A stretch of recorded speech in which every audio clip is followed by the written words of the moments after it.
Time for Sunday Q&A. Every Sunday here at Homesteady, we take your questions that you've left on our videos. If you want to get a question answered on Sunday Q&A, all you have to do is leave a question in the comments below and we go through them every Sunday. This week we have questions on chicks, we have questions on goats, we have questions about moving. We got a lot to get to, so let's jump right in. The first question is from LA. She asks, can I get away with one Prima light for 18 baby chicks? What kind of bulb do you use in your Prima lamp, or does it come with a bulb? Also, why do you use vertical nipples versus horizontal ones? Our newest batch of chicks arrives on March 29th. So congratulations LA for getting chicks. First, let's talk about the Prima heat lamps. In this video where we talked all about setting up a brooder for chicks, I showed you how I use Premier One's Prima heat lamps. Those heat lamps are the best quality heat lamps I've ever found. They're extra safe because they're made of really hard plastic and they have a grate on the front so the bulb doesn't come in contact with wood should it fall. Really good quality heat lamps. LA wanted to know if she could use just one of those heat lamps with 18 chicks, and the answer is yes, definitely. When I'm setting up anything chicken, I consult my pasture poultry packet by Farm Marketing Solutions. In the pasture poultry packet, John gives you a figure of 60 chicks per heat lamp. So 18, you'll be totally fine. LA wanted to know what kind of bulb we use. We use the 250 watt red bulbs. I'll have a link below for those bulbs and for the lights and for the pasture poultry packet. If you're thinking about raising meat chickens or egg laying chickens, it's a great resource. You can find all that in the links below. LA also saw that we used chicken waters with nipples on them. She asked if we use the vertical or the horizontal ones. I prefer for chicks vertical ones, the nipples that hang down. I think they're a little bit easier to get water out of than the horizontal ones. You need a little bit more strength to push those. The vertical ones do drip, but as you'll see in that video, we show you how to fix the drip issue and keep a nice clean coop. So hope that helps LA. Have fun with your chickens. Jennifer heard that we were moving and she asked, please tell me you're not leaving any of your animals behind, like your farm kitties. Please answer. Jennifer, we are not leaving any animals behind unless the person who buys this farm wants to keep some of them. And even then it would only be a few of them. So for those of you who don't know, we're moving and we're selling our farm, and if you're interested in buying it, you can check out the link below for the listing and contact the realtor through that link. Yes, you can buy the farm with some animals. We would be willing to sell some chickens and the guineas. As far as the cows go, they're going to be coming with us. Some of the chickens are coming with us. Barn kitties, same rule would apply. If you're interested in a few kitties with the barn, then maybe we'd leave some, but our plans are to take our barn kitties with us because we like our barn kitties. They're really good mousers. And pretty much any animal that is coming with us, the only animal that will not come with us, even if the people here don't want them, are the guineas. Our guineas are trained for a tree here, to roost in a tree here. And if we took them with us, they would be confused, and there's a guinea flock there that is trained to the barn, and we have seen in the past when you mix flocks, they can confuse each other and they can ruin the whole thing. And then you'll find guineas roosting outside that should be in the barn. You can kill birds that way. So if our guineas are not wanted by the people who buy this farm, they will become meat guineas, and we will take them with us in our bellies. Speaking of guineas, Rory had a question on guineas. Are the guinea fowls still about? I thought I saw one of them, and I'm not sure though, and what are they going to be used for? Killed or eggs? And if not killed, are you bringing them with you? So let's talk more about guineas. Rory, we purchased guineas for this farm for one reason: tick control. Here in Connecticut, we have a ton of ticks. Chickens are okay at getting ticks. Ducks, I don't know if ducks get any ticks. Guineas are awesome at tick control. They walk through and they peck on the ground and they do a serious number on the ticks. I know this because on our property, in the area the guineas are, I can walk around and maybe I'll get 1 or 2 ticks on me in the whole season. The minute I walk into the woods a little bit more, where the guineas don't go, I get covered in ticks. The guineas are really good at killing ticks. Now, Guineas also lay eggs, so you can have eggs from them, but they're seasonal layers. So it's not like a small bantam chicken where you continually get eggs. You'd only get a few clutches per season, so it's not really a good thing to raise for eating eggs. They also are supposed to be a delicacy as far as meat goes. I've never eaten one. However, if we're moving, those guineas are not being taken with us. So if the person who buys this property doesn't want guineas, we will try out guineas. We'll do a taste test. We'll let you know whether or not they're a good delicacy. Mama Two Cubs says, OMG, that shirt, where can I get one?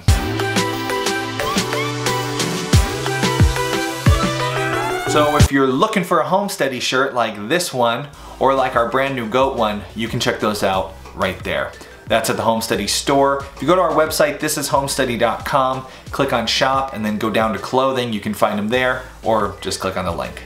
In the chick brooder video that we did this week, I called the nails I was using, or they're called staples. I called them U-nails, but they're called fence staples. I got a lot of people correcting me, so thank you for that. I didn't know the proper term. They're fence staples. In that video, I also talked about hanging your chicken waterers from ratchet straps, which is something I've been doing for years. Your waterers, your feeders, your heat lamps, they're all hung from straps. It's easy to adjust their heights. However, this was a great tip some people shared. Instead of using ratchet straps, use chains with S-hooks. It's easier to adjust. I love that idea. You'll see me start to incorporate that next year when we set up our new barn for brooding. Kimberly asked about mini Nubians. She watched our goat video. She saw that we were getting Nubian goats. She says, do you have any experience with mini Nubians? I'm interested in your feedback regarding this breed. Kimberly, I have never even seen a mini Nubian. So here is my warning when it comes to breeds like this. I have no experience with them, so I'm not gonna poo-poo it. I'm not gonna say don't get it. What I'm going to say is make sure when you're buying any breed, it's not a breed that you want that no one else around you is working with. When you get goats, you're gonna need to breed those goats if you're gonna get milk, and to breed them, you'll need to find other people in the area with bucks, and you're gonna need to be able to keep bringing new genetics into your herd. And if you get something small and rare, like mini Nubians, if they're not popular in your area, you're gonna be doing yourself a disservice by buying them. You're much better off to find something that a lot of farms in your area have and use. And it's my guess that mini Nubians are probably not popular everywhere because they're not popular here. I have never seen one. Now, if they're all over where you're from and people got them all over the place and you can find different farms to work with, yeah, talk to them, see what they think. I have no experience with the breed itself, so I can't give you good advice there. Just make sure whenever you're selecting a breed for anything, whether it's a cow, goats, anything but chickens, because you can always order chickens in the mail. But the larger livestock, pigs, make sure whatever breed you choose to go with, you have people in your area that use the same breed that you can work with and get advice from. In last week's Q&A video, I talked about how I still like goat milk more. In last week's Q&A video, I talked about how I still like cow milk more than goat milk. And one of our viewers, Richard Russ, thought that I said goat milk was not valuable. He says, you're not using your imagination if you think that goat milk is not valuable. If you don't like the taste of the milk, try the cheese. If you don't like the taste of the cheese, well, you like the price you can get per ounce. Rich, you're totally right. Goat milk has definite value. If I don't prefer it, well, I can sell it to people locally or, you know, turn it into cheese. Totally right. It's not that I don't value goat milk. It's just if I have to pick one dairy animal, cow versus goat, I still am team cow because I think the quality of that milk is better. I think because you get the good quality cream. The things I like to do with the milk and the way I like to use the milk, the cow is for me. Now, that might be different for all of you watching. There's a reason why goats are popular, and it's not because they're easy to have on a farm. Don't even get me started. A lot of you were like, I've never had problems like that with my goats are amazing. I don't believe you. Prestige Photography says, what's up brother, I'm a fan of your channel. I have learned so many cool things from watching. Thanks for the educational videos. I always make sure to watch the entire commercials. I know that makes a huge difference for you. You have my 100% support.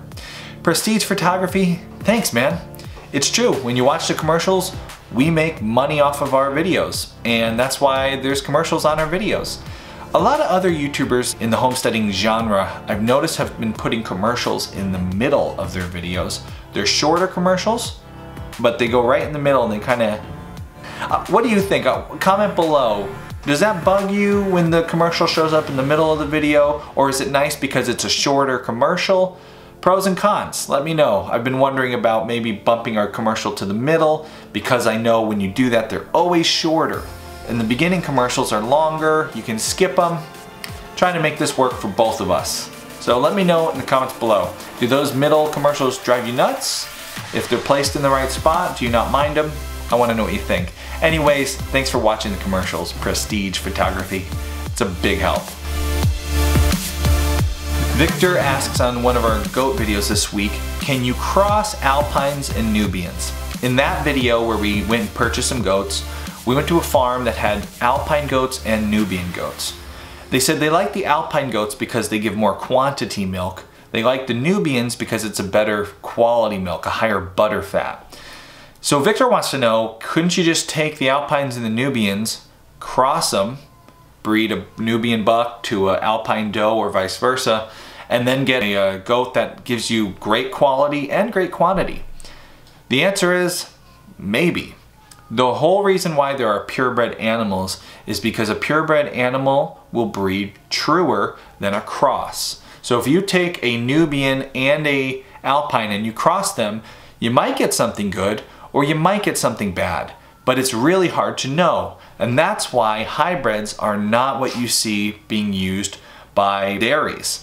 Dairies want to see good lines. There might be a hybrid here or there. They might have, experimented a little bit. For the most part though, you stick with purebreds. As far as homesteaders go, I am on the side of buying purebreds.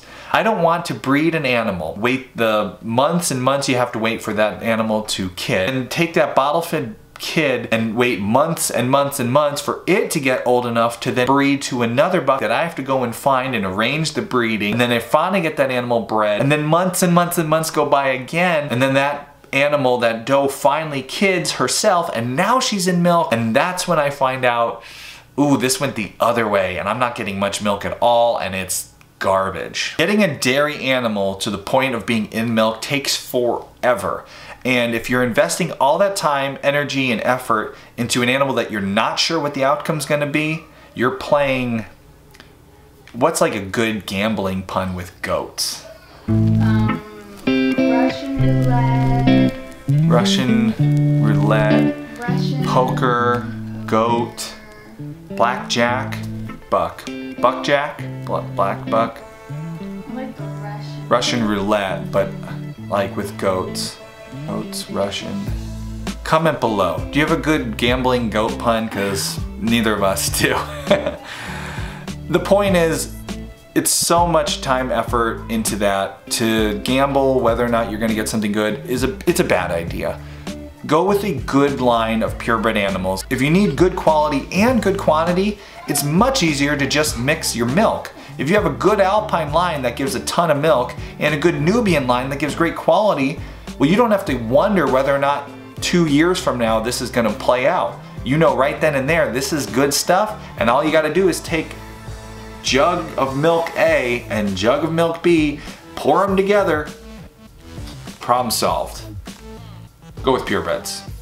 Don't mess around with the crosses. I guarantee you somebody's gonna comment below that they have a hybrid animal and it's amazing, and it does happen, but. Henry asks, when are you moving?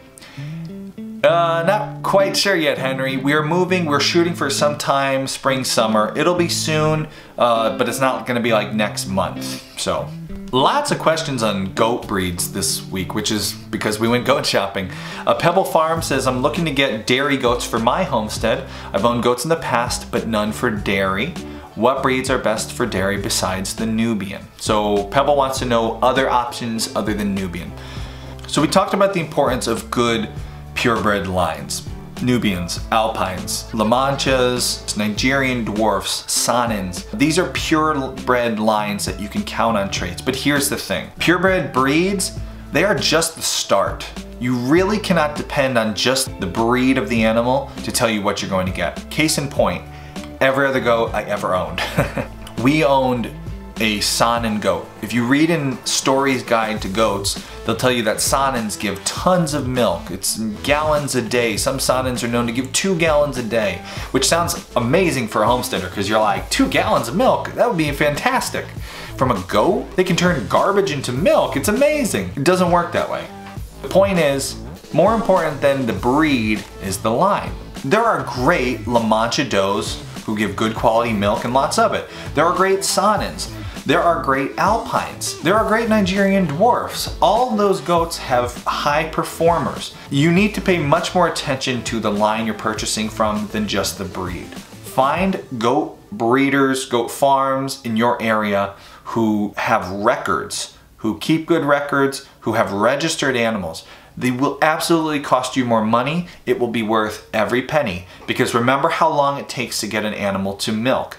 You go on Craigslist, you find a La Mancha doe that is, I don't know why I did this. You find a La Mancha doe and you read in your stories guide that La Manchas give good quality milk, and here's a La Mancha, you go out and you buy it, and it gets old enough to be bred, and months go by, you have it bred, months go by, it kids. Finally, after like a year and a half, you start milking this doe and you're getting just, you know, maybe a quart, and it tastes bitter. It's a huge disappointment that I have been through many times.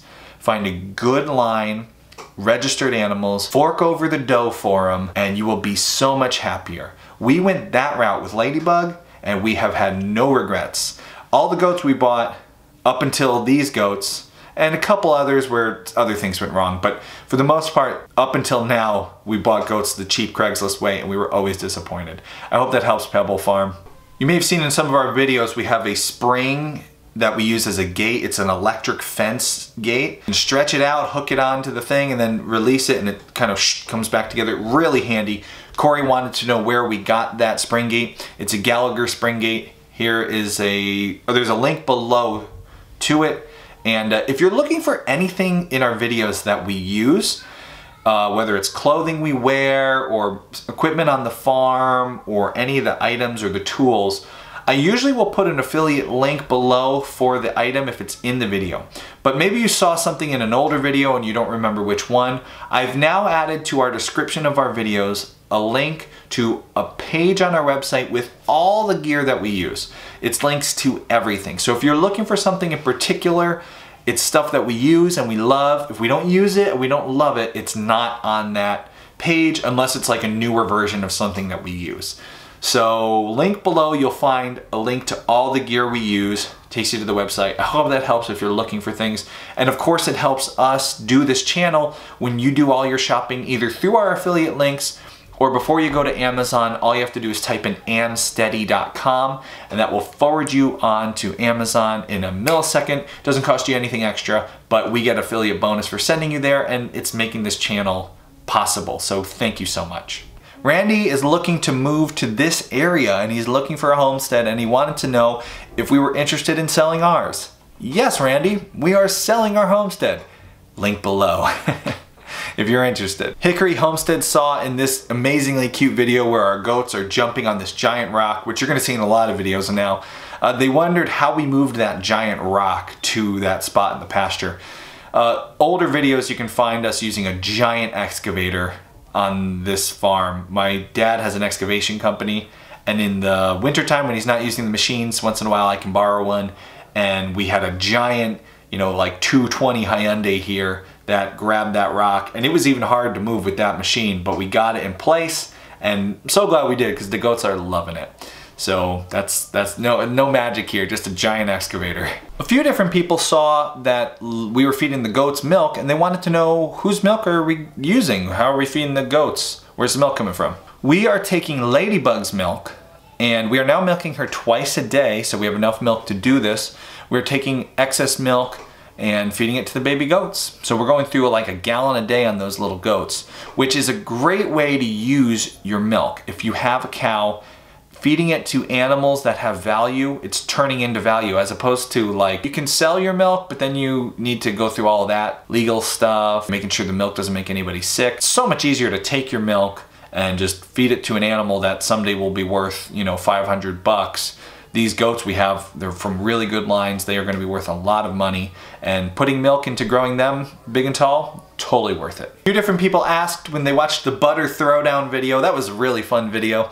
The butter throwdown video, we made butter. They wanted to know if we salted our butter and if we added honey to our butter. In that video, we were making a pound of butter because later on that day, Kay made a pound cake. And so that butter was not salted because we were just using it in the baking and we were gonna add butter or salt in the recipe.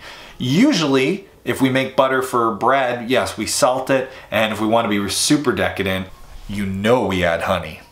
Ralph wanted to know how we were going to get Ladybug Bread. We are planning on using AI. We do not want to have a bull on the property. Bulls are loose cannons, and you never know when they're going to snap and gore your children. Whew. Sorry, that was a dark place. AI, just easier, safer. Finally, Nell wanted to know, are we taking our chicken coop with us, the one that the chicks are in? She said it's adorable and looks like it would be nice. No, Nell, we're not going to take it because where we're going, we have plenty of room for barns and coops and things. We don't need it, and it would be a lot to move it. And I think whoever winds up buying this farm, at least I hope, you know, we've put a lot of time and a lot of effort into this place to make it a perfect homestead for our family. We never really expected to be leaving it, and so we've kind of worked hard to make it just right for us. And I really hope whoever winds up buying this farm is somebody who's homesteady, who wants to raise their kids, you know, outside, getting dirty, harvesting from this beautiful property. You know, whether they have some chickens for meat, some chickens for eggs, maybe some dairy animals, you know, maybe some pigs. All the infrastructure is there. Everything is ready, and it would be a shame if it didn't get used because this place, it's just perfect. It's a perfect little homestead. So I'm gonna leave it here, and if the person who buys this isn't homesteady, well, maybe that will help enable them. They'll be, man, we got a coop, let's throw some chickens in it. We all know what happens when you buy a couple of chickens. You wind up getting a bunch of pigs and dairy goats, and you're arguing over whether cows or goats are better. You know how it is. Thanks for all the great questions this week. If you want a question answered, all you have to do is comment in the questions below, in the comments below, leave a question, and I try to get to as many as I can with this every week.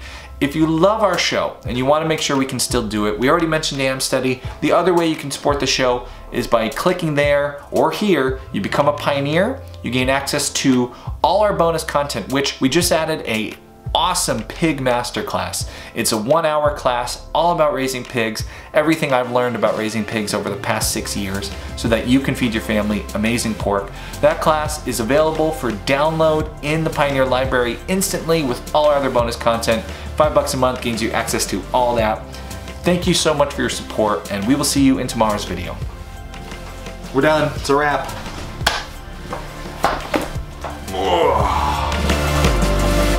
I'm gonna go have lunch.